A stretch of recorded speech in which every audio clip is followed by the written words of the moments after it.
Bismillahirrahmanirrahim. Assalamu alaikum. That's peace be upon all of you. Thank you very much for Becca. I can see her now. So thank you, Becca, for having this program and inviting me. I used to tell Becca that I am her token Muslim friend. So now she has more. And I'm so happy to see a lot of my friends here. So when I get nervous, I'm going to look at them.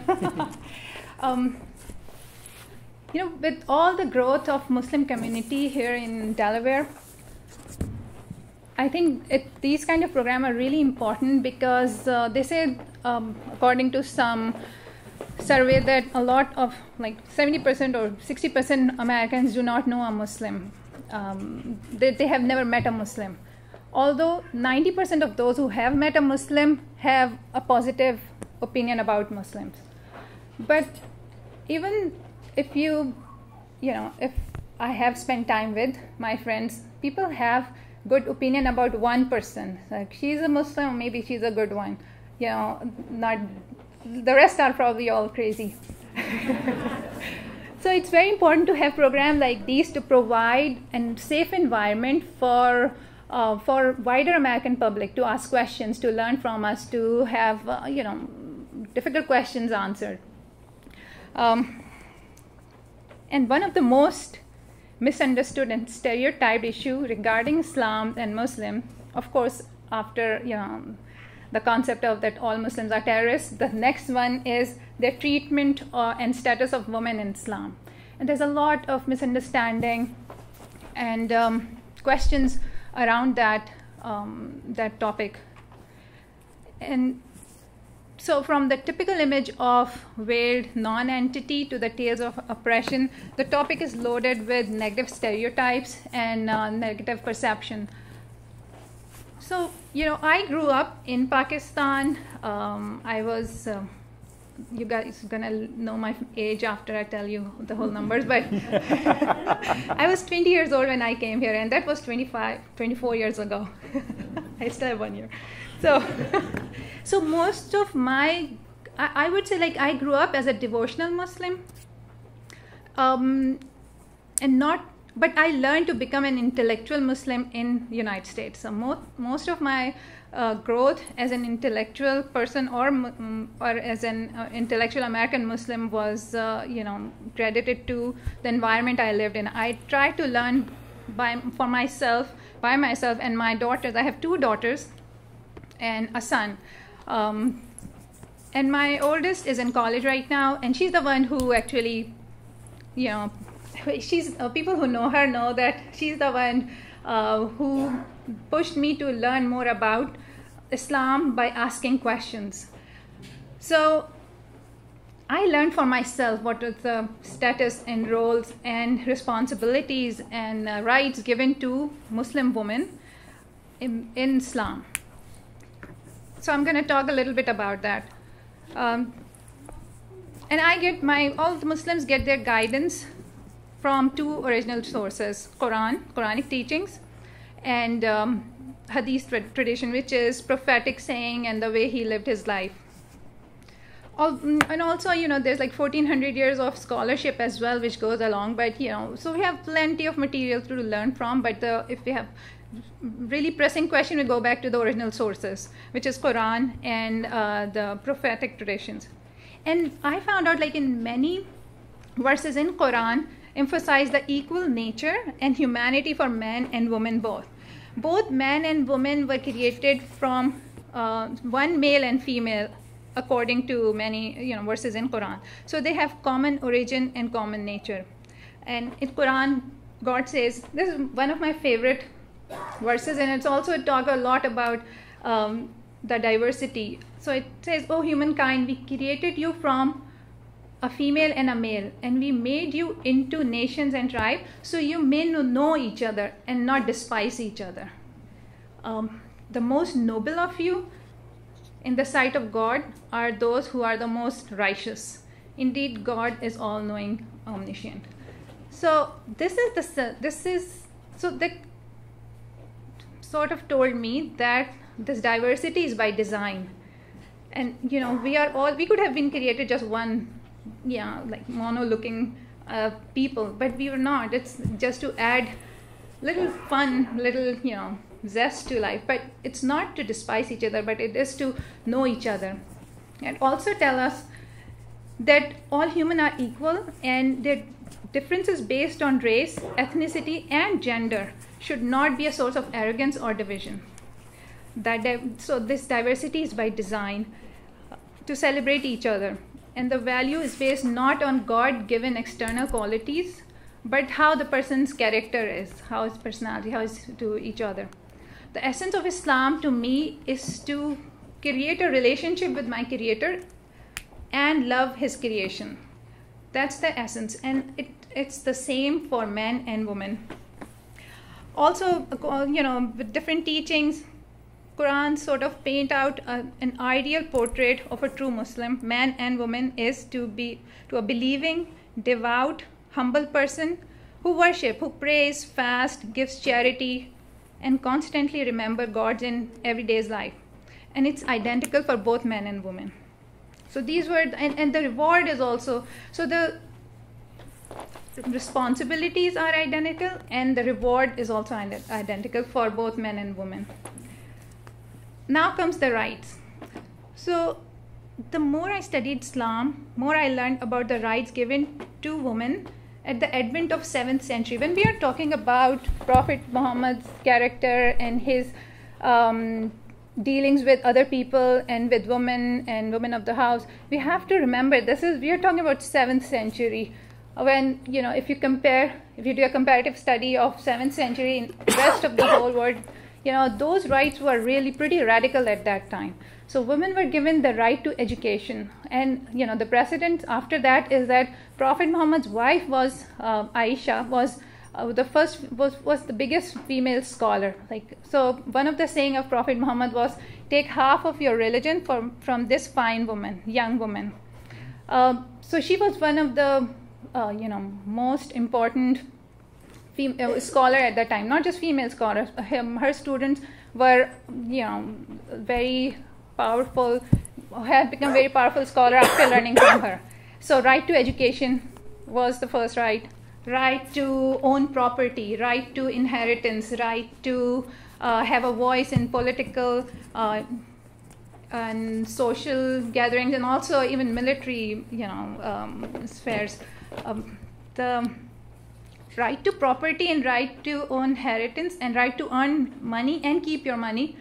I mean, I started reading like Jane Eyre and all those books. It wasn't given to European women until 19th century. I mean, that's pretty, and I was really surprised to read that. What is that real, or is this fiction, or just? So those are the things which are pretty,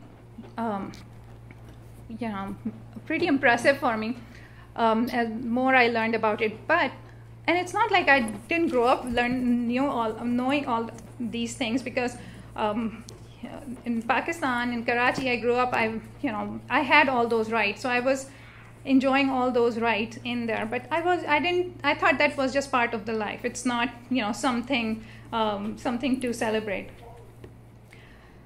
Well, the problem is that, there's no denying that some part of the world, and women, actually, sadly, women in every part of the world are subject to a lot of discrimination and a lot of so these ideals, these are the ideals, but are they the reality? Unfortunately, not 100%, and but that's also true to every part of the world. So just the problem with the stereotyping and considering that religion is the only factor which affect all the injustices done against Muslim women is actually inaccurate, and it's counterproductive. It also shows that Muslims are painted as monolithic, like they're just one kind of people. In fact, there are a lot of other factors which affects people's behavior, and some of the challenges as an American Muslim woman we're subject to face here in United States is number one, stereotyping that lacks, so the common concept is that all Muslim women, and they do not make, the people who make those stereotypes, they do not make the distinction of American Muslim women or women. So if anything is happening thousands of miles away, people reflect that, okay, all Muslims are like that, or all Muslim women who live in United States are being subjected to that. They are oppressed, they are uneducated, they don't know how to speak. The recent comment of one of the presidential candidates was implying that, and it really made me mad because people who know me know I speak a lot. And ask my husband, he'll tell you. But it's just, it's just dehumanizing for all of the Muslim women to paint them with one brush and just put them in one small, neat little box. So they're submissive, they have no or few rights, they're weird, or they're uneducated. I usually tell the story about my, my decision to start covering my hair, my hijab story. So my friends who are here, they know that, I did not grow up wearing hijab, or this is a headscarf in Arabic or in Urdu. My first language was Urdu. We call it hijab. In Pakistan, when I was growing up, I did not cover my hair. I lived in America for many years and I didn't cover my hair. And then my daughter asked me a question about what's the ruling of covering your hair in Islam. And she was 10 years old, 12 years old. And I started studying more about it. And I just felt my reason for wearing hijab or deciding to cover my hair was to inculcate better relationship or spiritual relationship with my God. And that was devotion to God. So I have decided that I'm going to cover my hair. I talked to one of my friends here, Caroline. I told her, that's what I'm thinking. So we talked about it. Then I told my husband, and he said, no, you cannot do that, because this was after 9/11, and he said he does not want me to attract, negative attention, or just making my life difficult in the way it can make, people's life difficult when they choose to stand out. So I said, okay, I'm going to give you a few months. Just get used to the idea, and when in few months, you have to get used to it. I said, okay. But then I kept on studying, and there was a time when I just could not leave the house without covering my hair, because I just I just wanted to have that relationship with my God. And then I told my husband, this is my body, this is my hair, this is my choice. I'm going to cover it, you like it or not, you just get used to the idea. And he said, okay. So this is such a contrary to the common perception that, and some people ask me, so your husband made you do this? I said, no, not really. This was my decision. And also my daughters, they asked me this question, that when we grow up, a few years ago, she asked me, when you grow up, do I have to cover my hair? And I said, I made this decision after my own, connection with God, and after my own understanding of Islam. So I'm not going to tell you what to do. I'll just encourage you to read more about it. And, if a time comes that you feel like you have to do it, you do it. So both my daughters, one is in a junior in college, and the other is a senior at high school. They both don't cover their hair. I started covering my hair when I was 36 years old, so they still have plenty of time left to decide. So what are the sources of stereotype? Media, of course. Up until probably weeks ago, media usually, there was no voice of Muslim women or American Muslim women in media. It's hard. The only narrative which was easily available or readily available, which from American Muslim women, some of them, which either some ex-Muslim women who decided to leave the faith because of a personal issue, or the way their father, I'm talking about Ayaan Ali Hirsi, who was a Somalian Muslim woman, grew up in Somalia, and because of her father forcing her to marry a person who she didn't like to, she left Islam, and then she wrote books against Islam.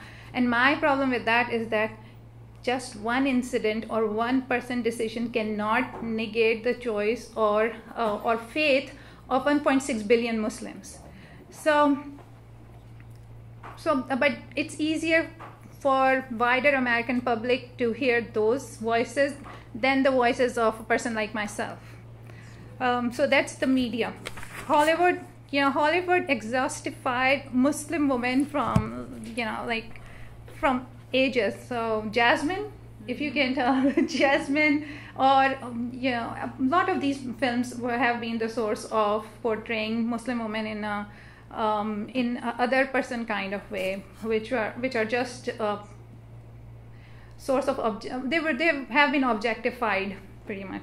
Books, there are a lot of books so Islam has to be taught in the context of non-Western religions in social studies, and some of the schools chose a book of a 12-year-old Afghan girl who was married and divorced before she was 15, and that's not what Islam is about. That's a cultural story, an unfortunate one, but that's not what the teachings are or what the true facts of Islam are about. So books have been part. Hate rhetoric, which I don't even have to explain now. Hate rhetoric is so prevalent at this time, and on mainstream media and mainstream life, and of course actions of some Muslims.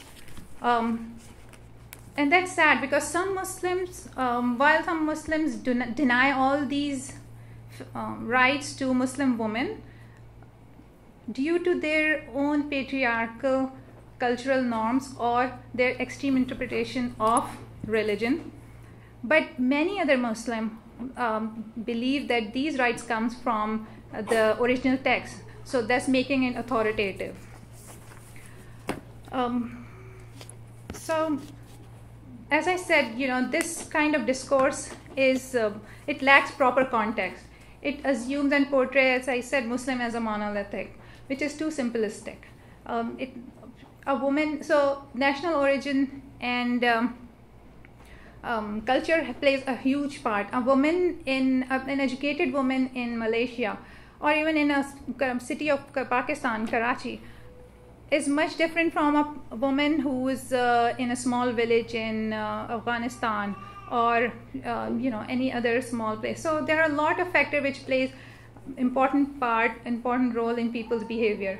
Education and profession, socioeconomic status, political situation, all this. Unfortunately, the instability, violence, and war is making the issue of women right much less priority than it should be, because that's one of the when people are dying and the kids are getting bombed, women right gets a back seat.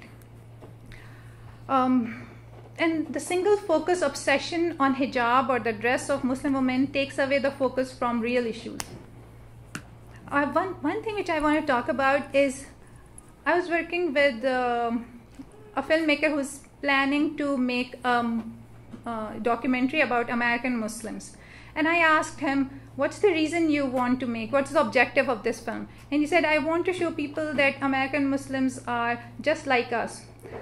So I said, 77% of American Muslims are citizens, American citizens. They're not just like us, they are us. So, I mean, you have to think, our frame should be changed into thinking that there are, we are talking about Americans who happen to have a different faith than majority of the Americans. So that's the concept that will make us part of this conversation. The other, even if Muslim women do not wear hijab, they still face racism and discrimination, because the makeup of the composition of American Muslim population in the United States is I think 35% African Americans, 28% white, because Arabs are considered white as a race.